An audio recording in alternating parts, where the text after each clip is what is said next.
Hey everybody, it is 4:30 and I want to honor everyone's time today. So thanks so much for coming to our webinar this afternoon. My name is Melinda Plew and I am the Director of Advocacy here at the ARC of North Carolina.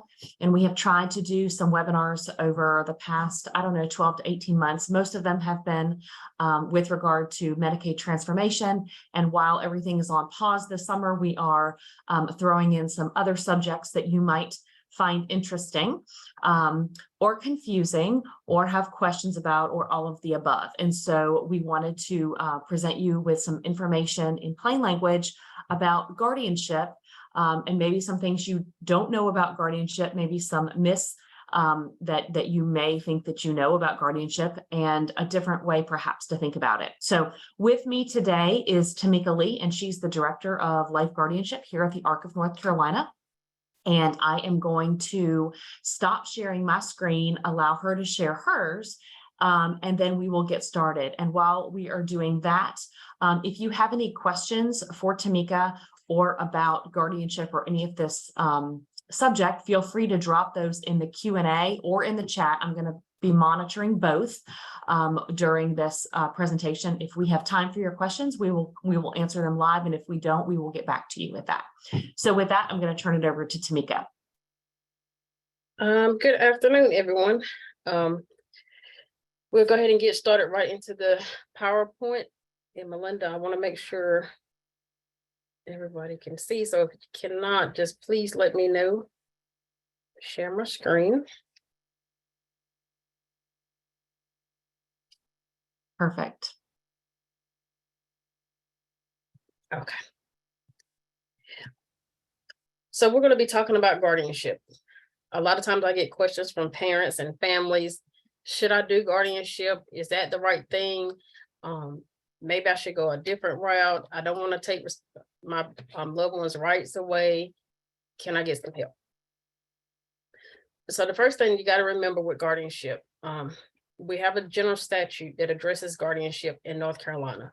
So guardianship is a legal relationship between the person who's going to be the guardian and the person who's been appointed by the clerk of court.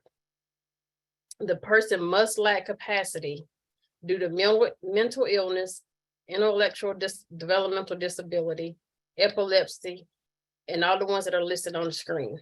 When we go to court for guardianship, so when you go to court to try to become someone's guardian, it is your responsibility to convince the clerk of court this person needs a guardian. So if someone is just showing poor judgment or wastefulness, and that could be the person may choose to buy a video game versus paying their cell phone bill. That's poor judgment, but that doesn't mean the person needs a guardian. Each guardianship should be tailored to that person's need. There are 3 types of guardianship here in North Carolina. You have the guardian of the person, and that person that's a guardian makes decisions related to the care, comfort, and maintenance for the individual. Guardian of the estate means that they make decisions about financial matters only. And then you have the guardianship, the general guardianship, and that person acts as guardian of the person and guardian of the estate. So whenever you go to court to get appointed as a guardian, the clerk will determine what type of guardianship is needed. When we go to court, we will always want to make sure we're using the least restrictive alternative for guardianship, because guardianship is very intrusive. It can remove some of the individual's rights. Guardianship should only be used as the alternative of last resort.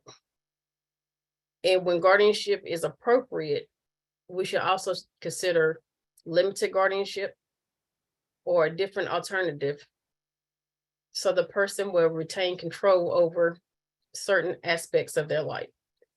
A lot of times I hear from individuals, once they get appointed a guardian,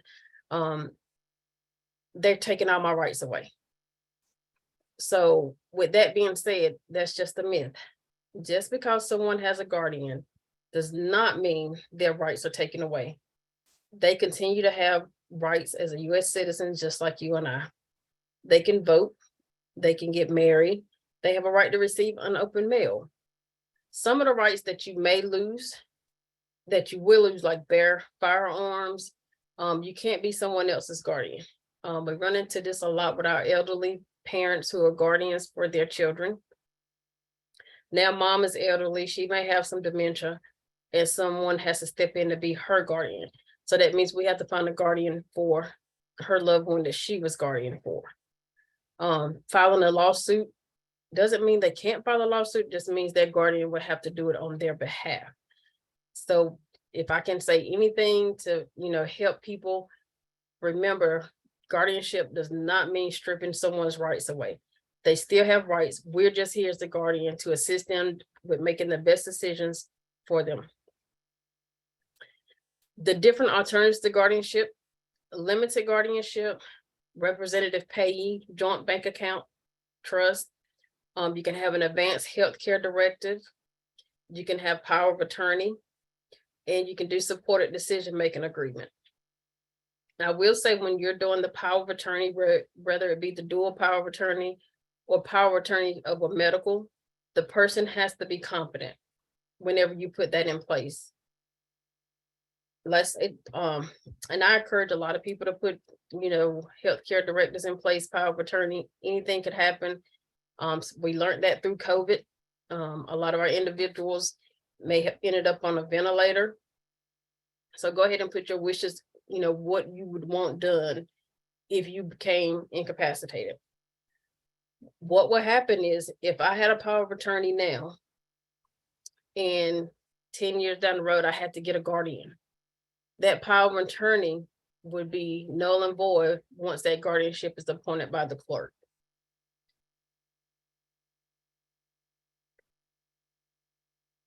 Limited guardianship means the clerk would determine what the person is going to need guardianship for. The clerk is the form, and the clerk would check, does the person need help with just their finances or finding somewhere to live? Does the person just need help with health care? Whatever's on that limited guardianship, that is what you're the guardian for. So if you're guardian over health care decisions, that means little Johnny can decide where he wants to live. That limited guardianship would not give you the authority to say, you're going to live in this group home because I'm making the best decision as your guardian. Your guardianship is going to be tailored to what that person needs. Limited guardianship allows the individual to continue to maintain other activities that he or she has managed in the past. It doesn't mean that limited guardianship does not mean that you're going to make all decisions for me. It just means that I need a little help, and we all need help sometimes. Money, money, money. Money is a hot topic with a lot of our individuals that we support. And with substance use, money is a very hot topic. Guardianship is not the answer always.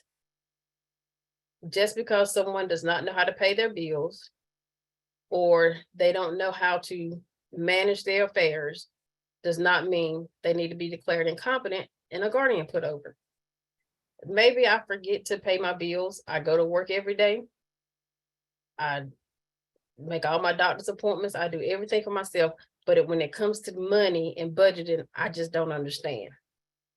Maybe that person just needs a representative payee. That representative payee is going to be responsible for ensuring that the person's bills are paid and that they have their spending money. Most of the time, the representative payee will be over their government benefits. So that means that representative payee is going to make sure the rent is paid. It's going to make sure their medications, their co-pays, all of that. That's the duties of the representative payee. And the person did not have to go to court to get declared incompetent and to have a guardian put in place. NCA was a great tool that is now in North Carolina. Say you have your son or daughter want to save money to buy a computer. We know in North Carolina, well, you can't have over $2,000 of assets. So that means if I'm saving money or I have money in a bank account, I risk losing my benefits. So with this NC Able, the person is able to save money using this special bank account, and it will not be counted as an asset towards their funds, towards their services. Same thing with an irrevocable trust. We have family members that say, okay, I want to leave the house so that Sally will always have somewhere to live. So that house is put in an irrevocable trust where the assets from that house would not be counted as income for Sally.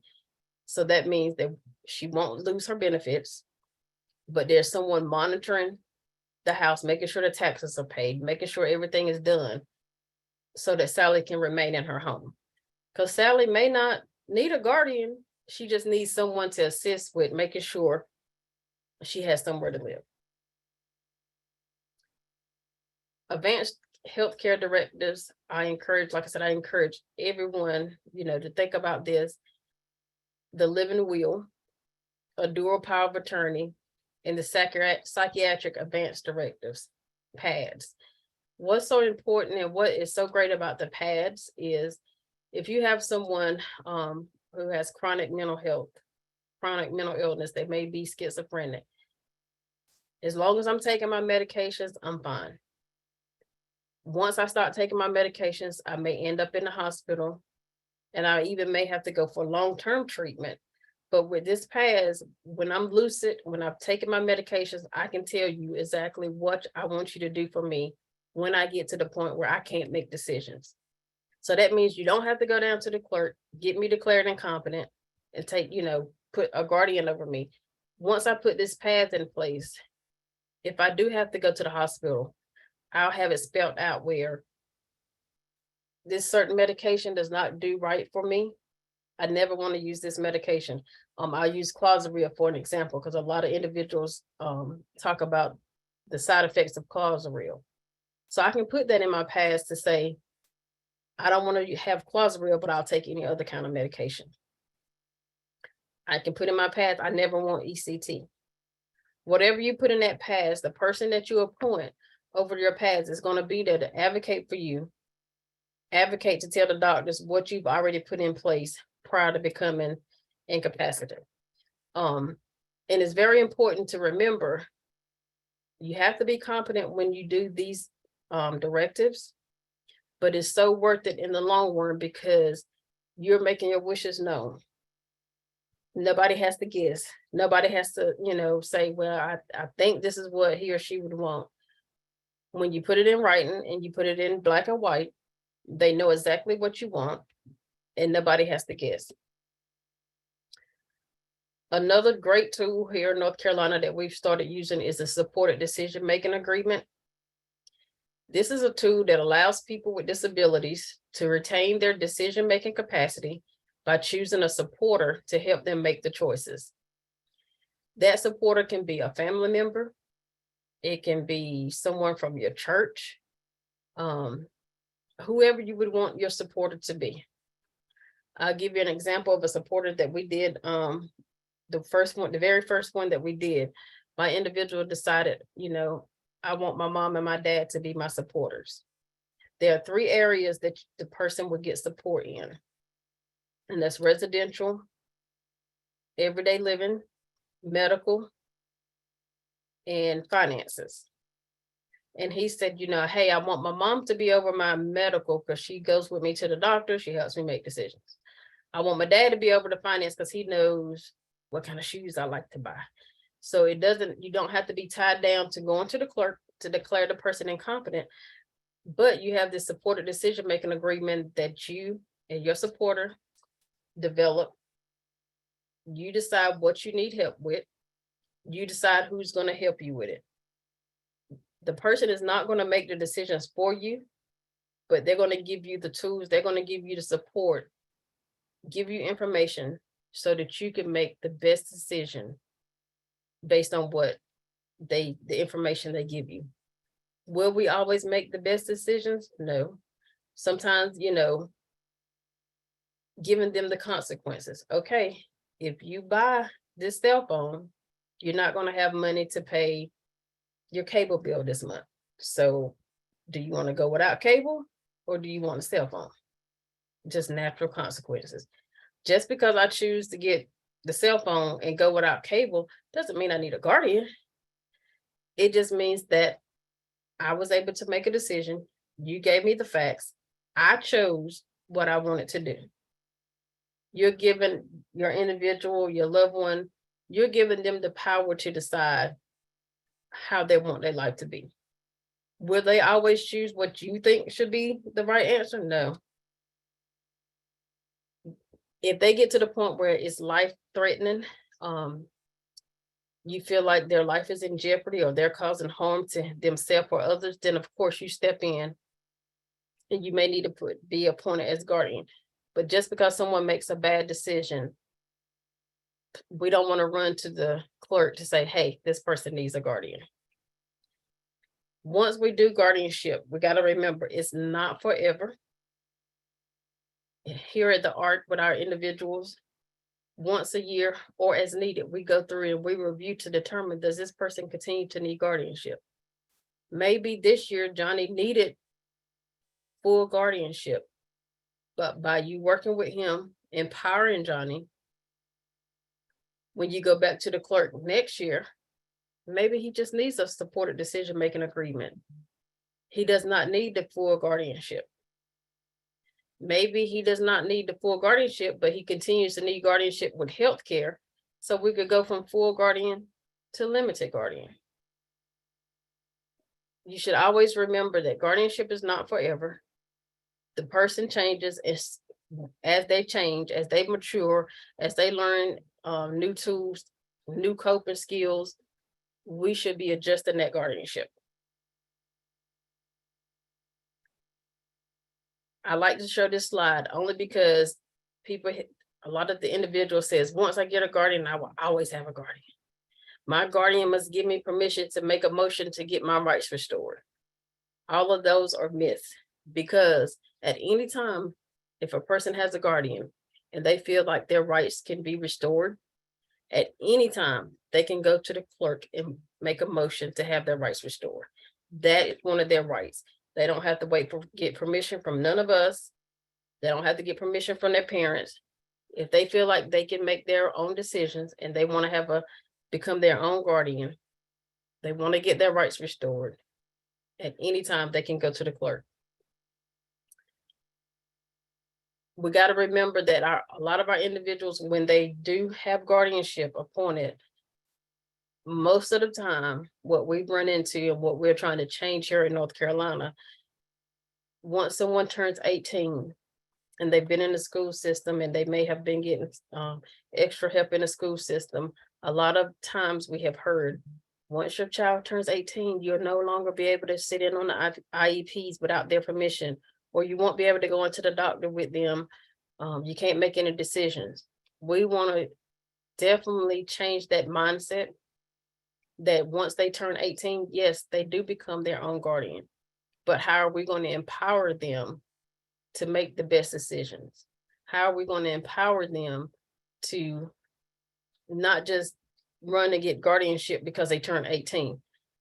Will some need guardian? Absolutely. There are some people that may always need a guardian. But when you have an individual who just needs help budgeting, needs help with making a doctor's appointment, we all can agree that when we go to the doctor, sometimes they say stuff that we don't understand, but that does not mean I need a guardian. I just need support. So when you go to the doctor and you don't understand what the doctor is saying, you may go home and you may call your friend who's a nurse, who's a doctor, to say, hey, what does this mean? We need to give our individuals that same respect. No, they may not understand what the doctor is saying. They may not have a way to get to the doctor. You may have to arrange all of that, but that doesn't mean they need a guardian. People with disabilities who use supported decision-making showed increased independence, decision-making abilities, made better choices, and had a better quality of life. And that is so true. When we allow our individuals, like I said, will they always make the best answer, make the best choice? No, they won't. Guardianship is not a magic wand. We hear that a lot. We need to become my daughter or my son's guardian because he won't take his medication. Guardianship is not going to make him take his medication. Guardianship is going to be there to provide the supports to him, to try to encourage him. That you need this medication. You'll feel better if you take this medication, but there's no magic wand that is going to make him take his medication. Same thing with placement. Just because you become someone's guardian, you can't force them to live in what environment you think is the safest for them. We have individuals that choose to be homeless. Is that what we want for them?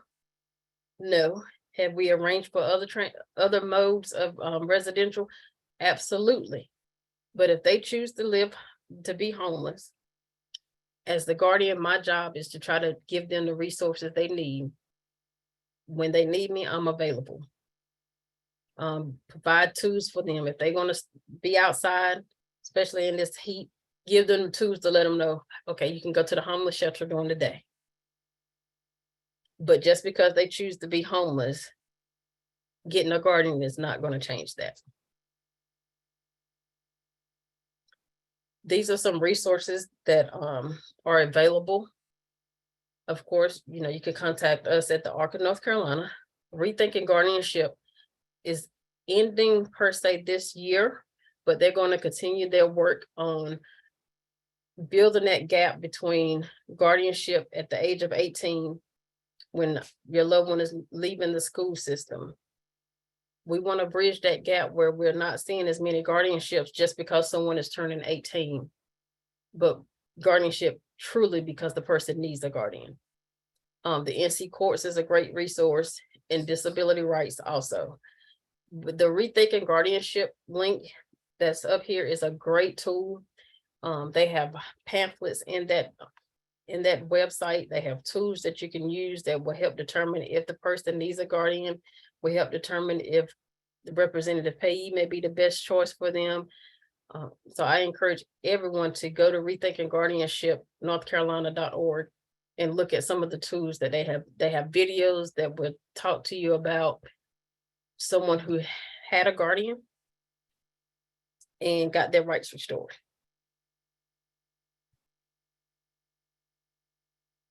Thanks, Tamika. Oh, sorry. You're welcome. That's the last page, is just page with names for each area that we cover. Perfect. We had one question in the Q&A, and it's an important one. So when you were talking about supported decision making, if somebody wanted to actually do that with their family member, how do they go about doing it? Is that a legal document? Where do they access that form? What does that look like for the family? It's not a legal document. It does not have to go through the clerk of court.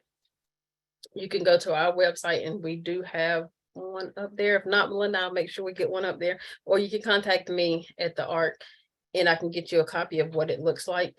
It is a form that you and your individual will go through, complete it, and you will have a witness to sign it. A lot of families are concerned about when they go to the doctor, is this going to be legit? Will the doctor let me go in? They should. The only medical provider that may be a little iffy is dentists. When you deal them with oral surgeons, they like to see that guardianship paperwork. But if you have a medical doctor that can write a letter saying, hey, we're using this supported decision-making agreement and it works. The dentist is the only one I've seen issues with, but it's not a legal it does not have to go through the court system. You just sign it and witness it, and it's user-friendly. It really is.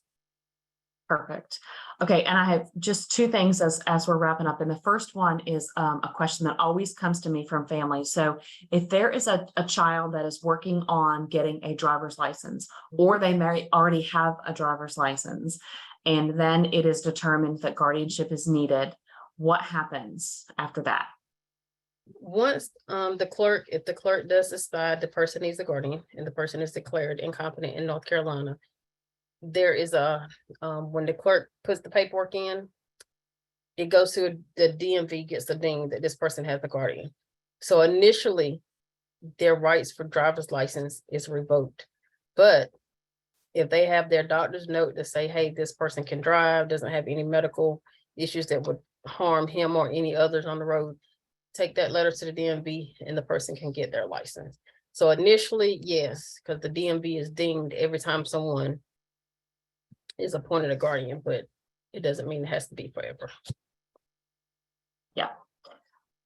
And if that person, in my experience, needs to retain their driver's license during that guardianship proceeding, it's really just a matter of the court checking a simple little box that's often forgotten. Yes.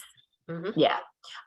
Okay. So the last thing I wanted to, I don't know the makeup of the audience today. I'm going to assume that there are a lot of parents on board. So if a parent has a child in high school and they're being told by the school or the teacher, you got to get guardianship, it's the only way, it's for the person's own good, you know, all of the right things, right, well-meaning things, how can they arm themselves and go into an IEP or a transition meeting with the right information to say, this is not for me. We're going to attempt, you know, another alternative before we go there. Right. Again, I'll go back to the Rethinking Guardianship website. They have so many tools up there that will empower the parents, that when you go in the IEP, you can take information from Rethinking Guardianship, whether it be the representative payee, or we're going to put in, use the supported decision-making agreement, any of those tools that are listed there.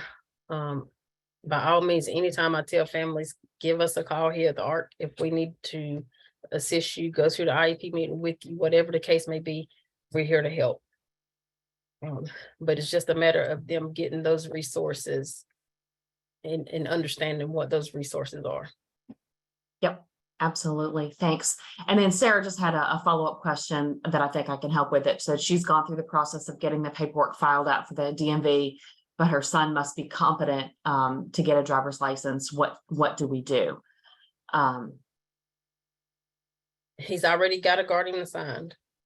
So I'm guessing, Sarah, that that your child does not have a guardian yet, or does he have a guardian? If he has not been deemed incompetent, then it's no problem. If he has been deemed incompetent, you would need to go back to the clerk, and they would need to make that adjustment to allow him to retain a driver's license. Right. And I would say get a letter from your doctor, your medical doctor, based on, you know, whatever medications he or she may be taking, or whatever the disability may be, that is not going to impact their driving. Because a lot of times with someone with epilepsy, just a letter from the doctor would allow them to retain their driver's license. And Sarah, I see there that you say you are his guardian. You're welcome to email either Tamika or me after this, and we'll be glad, because it all, you know, sometimes it depends on the clerk in your county and how that process will go. So we're happy to work with you on that. Okay, well, that's all of the questions that we had in the chat. I'm so appreciative of Tamika for taking the time to talk to us about this. We've got contact information. We'll make this recording available to anybody that wants it. If you or if you want a copy of the slides, we will send those out to you as well.